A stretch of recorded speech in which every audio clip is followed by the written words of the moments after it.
Hello বন্ধুরা, তোমাদের কাছে আজকে নিয়ে চলে এসেছি একটা ওটসের রেসিপি। আমি 2 কাপ এখানে ওটস নিয়েছি এবং ওটসকে একটু মিক্সিতে ভালো করে গুঁড়িয়ে নিয়েছি। গুঁড়িয়ে আমি ওটা বাটিতে ঢেলে নিয়েছি এবং 1 কাপ দই নিয়েছি।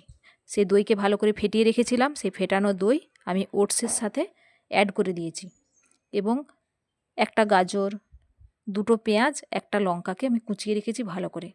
ওই কুচিয়ে রাখা উপকরণগুলো আমি এর সাথে দিয়ে দিলাম এবং পরিমাণ মতো নুন আর পুরোটা মিক্সড করার জন্য একটু জল আর সাথে ব্যবহার করেছি। এটা কিন্তু টক দইয়ের উপরে হয়েছে। ভালো করে মিশিয়ে নিয়েছি। মিশিয়ে নেওয়ার পর একটা কড়াইয়ে সাদা তেল ব্যবহার করেছি আমি এখানে।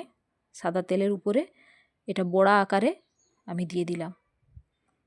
দিয়ে দেওয়ার পর আমি একটু এতে ঢাকাও দিয়ে দেবো যাতে ভালো করে সেদ্ধ হয়ে যায়, গাজর পেঁয়াজ এগুলো সেদ্ধ হয়ে যায় এবং ওটস সবই একসাথে সুন্দর করে সেদ্ধ হয়ে যাবে। এবং একটু তেল ছড়িয়ে আবার একটু ঢাকা দিয়ে দিলাম, উল্টো দিকটাও সেদ্ধ হয়ে গেল। এরপর আমি আবার ঢাকা খুলে নিলাম, একটু নেড়ে নিলাম, উল্টিয়ে দিলাম একটু, তারপর আমায় নামিয়ে নিলাম। আমার ওটসের রেসিপি তৈরি হয়ে গেছে। তোমরাও এটা তৈরি করো এবং টিফিনে ব্যবহার করো।